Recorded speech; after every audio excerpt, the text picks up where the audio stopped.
Said, no, Zeke, we are not one, but we have decided to be one as a people. India and Pakistan, on the eve of their independence, said, we don't want to be one.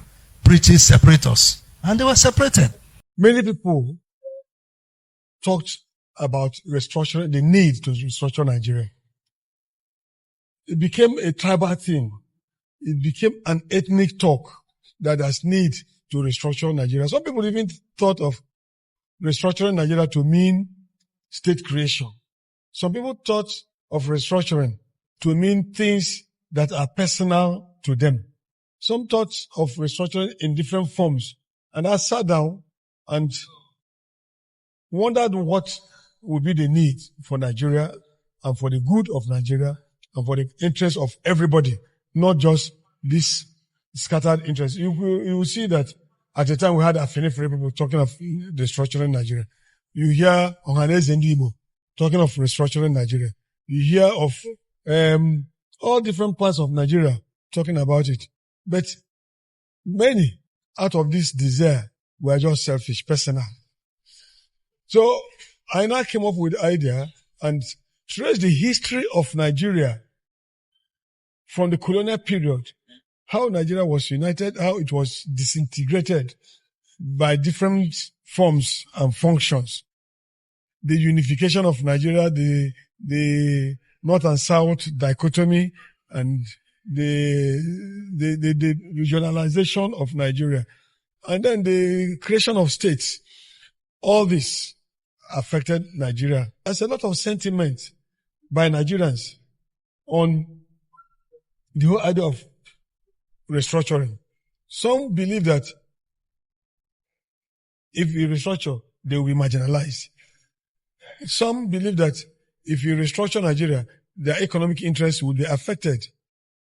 Some believe that already they are being marginalized because of their interests, their economic power or economic interests being taken away from them. I've written extensively on this thematic area, restructuring. If you do not restructure Nigeria, I can tell you we will not move anywhere.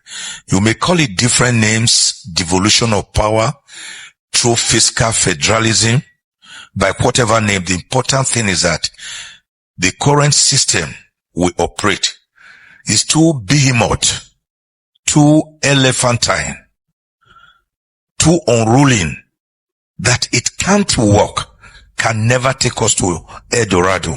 67 items on the exclusive legislative list, including how your marriage is carried out and how you live with your wife in your house.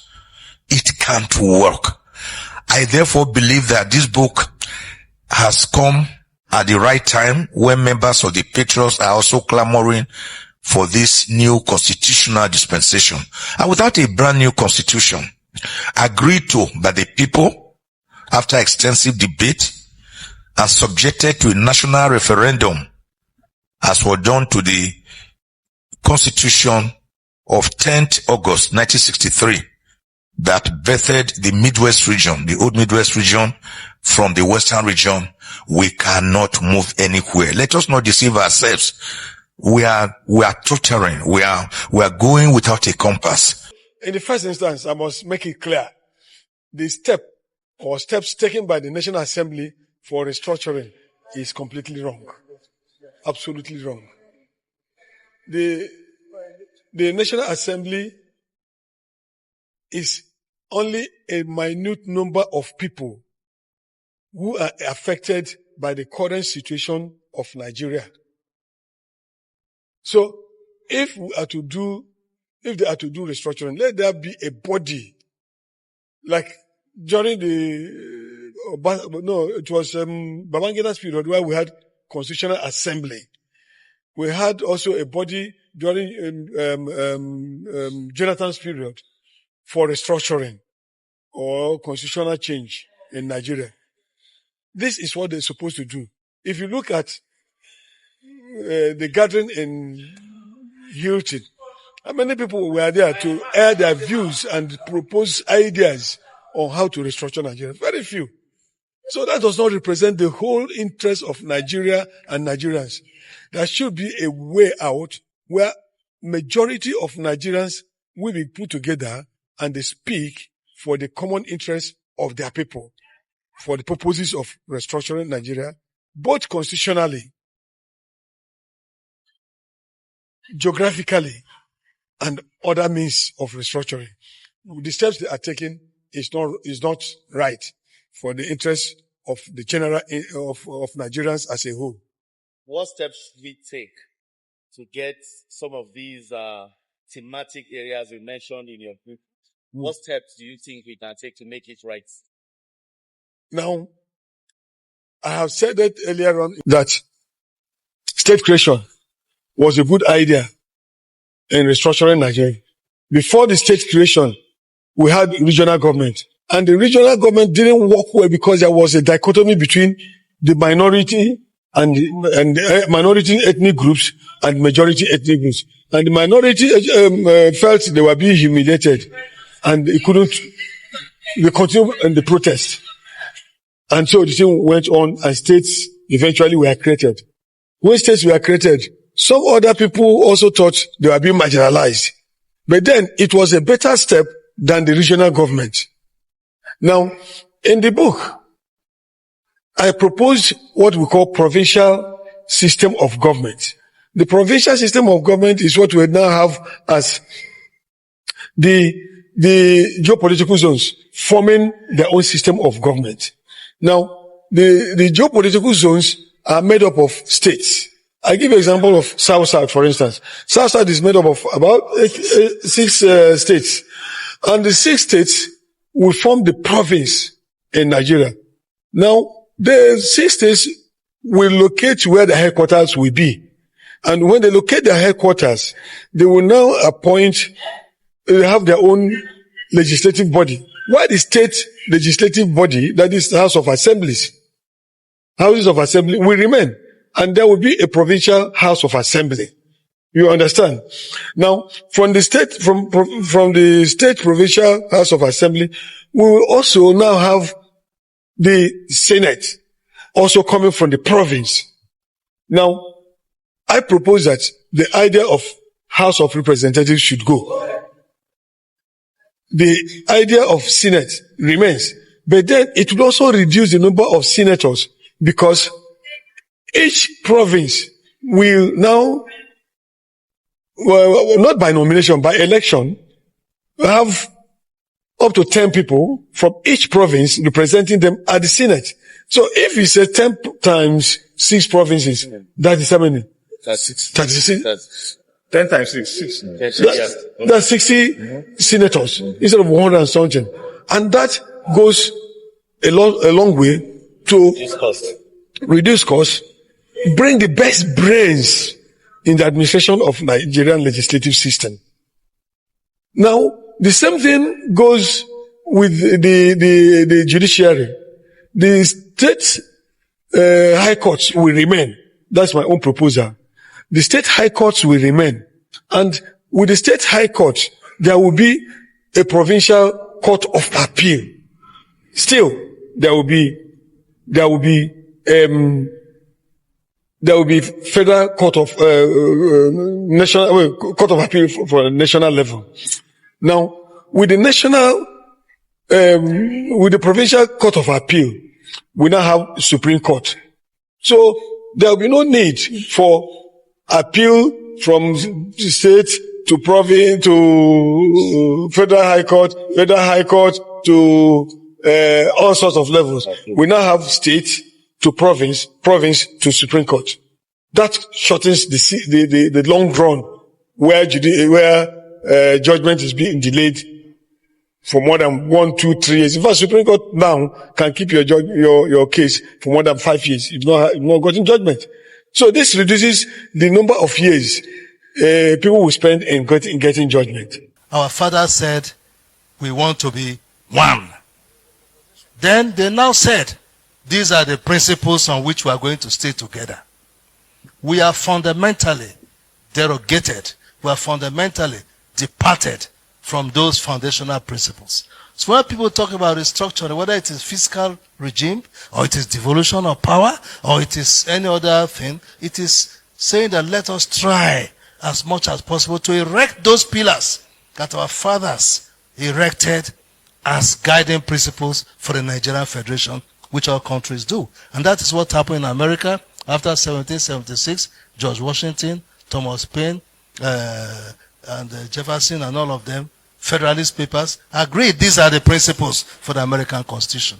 So when we talk about restructuring, as Obong Victor Atta said, there were principles. So we're happy that Your Excellency have put this down. We've all seen how Kemi Badenoch has portrayed, displayed, expressed her concerns about Nigeria, her growing up, what it turned out to be for her when she had another option of living in another society. A lot of people have left this country not because they don't love their country, but they love themselves first, their mental health, their safety, their security. A lot of people have died in silence. A lot of people are a product of what their experience, their early childhood experience has made of them. Good afternoon, everybody. First of all, before I go ahead, I want to thank Lagos State Government. I want to thank the Commissioner, Mr. Aribalogu. Excel School was indefinitely shut down yesterday due to the video of these young boys, coupled with other factors. Series of meetings were held, stakeholders, parents, school authority, and the only solution is to shut down that school indefinitely. Because this school obviously does not have the capacity, the capability, the structure that it takes to train children in this present day society. A lot of you people might seem this is too harsh, but as a Nigerian and as a system, I don't think we should be committed or accept the norm and believe that change is not possible in Nigeria. The Commissioner made a statement the first day I reported this issue to him. He said he will stand his grounds to ensure that nothing but the best is done. And he did it. He did it.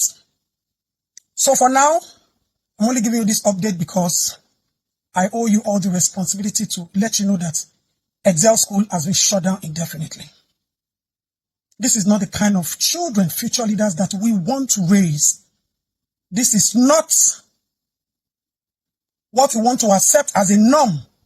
A lot of you people have given hope about Nigeria. You believe that our leaders, they are not ready for change. But our question is, we ourselves, are we ready? Are we ready to take the steps? Are we ready to pay the price? Are we ready to change the narrative? Are we ready to continue to work and ensure that tomorrow of our future leaders is guaranteed, assured, and secured? Minors smoking, we've regularized the abnormalities. Some people say bullying is normal. These are things that not only physical trauma, psychological, mental, social. Kemi Badenoch pours her pain every day. And you look at it that is shameful because she goes on the international platform to say it. But she's saying what she went through. And do we think that we cannot change that narrative? Do we think we cannot use some people to clear or to heal the wounds that some people, other people have created? Some people are wounded. They might not be directly involved, but their experience in other places have made them completely wounded, pained about their country. I have told you all countless times, your motherland is your motherland, not sellable, not buyable. Your country can change. I know that no matter how much I say this, it has to resonate with people for them to understand what I'm saying. I actually said how we can break free is by knowing what to do and then acting on it. Niger, Burkina Faso, and Mali, it's not about their leaders. We have to change our mindset first as Nigerians. It's not just about the leaders, it was about the people. I basically watched Niger's revolution on TikTok 2023, like how people just got tired. They went on the streets and they said France must go. I mean the citizens. It had nothing to do with the military only. It was everybody. So Nigerians should also get to that point. But the reason why it might be hard for Nigerians is because some of us are still divided by ethnic and religious and regional bigotry, even zonal. Even amongst the same ethnicity, there's zonal bigotry. But if we can begin to look beyond seeing the other person as an enemy, I know it's easier said than done. It's easier for Mali, Niger, Burkina Faso. They don't have a lot of differences in ethnicities. They have a similar religion, if I'm not mistaken. But Nigerians need to understand that we can break free. I work with Nigerians in South Korea. There's a 25-year-old Muslim Hausa guy. There's a 32-year-old Igbo guy. There are other people from different ethnicities there. We don't have a problem. We don't have a problem. We understand racism together. So we know it's against his skin color. That's the mindset. I think the mindset that Nigerians back in Nigeria need is the mindset that Nigerians outside of Nigeria have. Because when we go out to see racism, we're like, oh crap, we're together in this. But in Nigeria, it's somehow difficult to see that you're together in that mess. You think that the other dark skin is your problem. We can do something. We can do something. We are the change that we need. We must be the change that we want. Let's stop blaming leaders. Why don't we become the leaders? And leadership does not start from the top. It can be bottoms up. It can start from where you are. Be that change that you're looking for. Empower the people around you. Hold them accountable. Create accountability groups, no matter how small, in your house, in your neighborhood, in your school, in your church, your mosque. Create accountability groups. Begin to raise a different breed of Nigerians. Spread that mindset. That change starts with you. So that when you get to that position, you know exactly what to do. By the time you do it, you also interact with people from other tribes and religions. And there must be intercultural, intergenerational, interethnic, interreligious collaborations. Nigerians must look beyond all those differences. We must work together because we need to save ourselves from Nigeria. The same way Nigerians join forces together to demand independence is the same way Nigerians must work together to demand independence from Nigeria itself. We must create something for ourselves.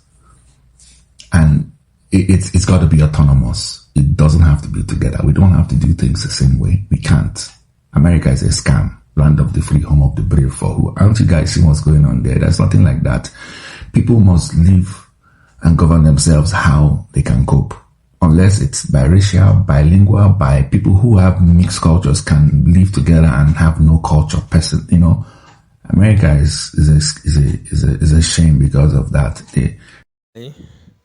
I hope I don't hear all this stuff, this restructuring we everybody talk about. Although you get everything she talk, though that one will be next time we drop it for una make una see am, because say okay, you get some people will be say okay when the person dey they no one make restructuring happen, but when the person just dey comot, I hope every one of you don't listen to wetin dey happen here, because all these things wey be say dey happen here now, wetin everybody dey face right now, na im people dey talk. And if Nigeria is not restructured, there's no way we go fit enter better place. Say we no be better, we no be the same people.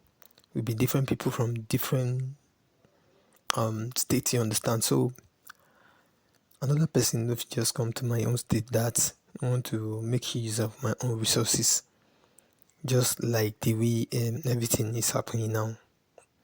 We person go dey for north, they claim wetin belong to the south. Wey wetin dey for the north, where some northern people no want make it belong to the south, and the one wey for this for the south, they want make it belong to them.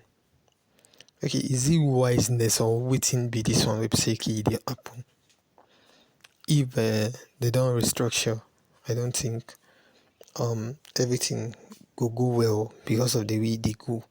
If you carefully understand how Mike Ojekome, they normally come out, they use sentiment for anything. He's been here fighting for electoral reform, restructuring, regional government, and constitutional amendment. Now wetin dey fight for. Although I hope it works this time around. That is our earnest prayer. Na so it just be. And for you hearing us, if you have anything to say, make you drop your own thoughts. And also, if this is the first time, make you like, share, subscribe. Thank you.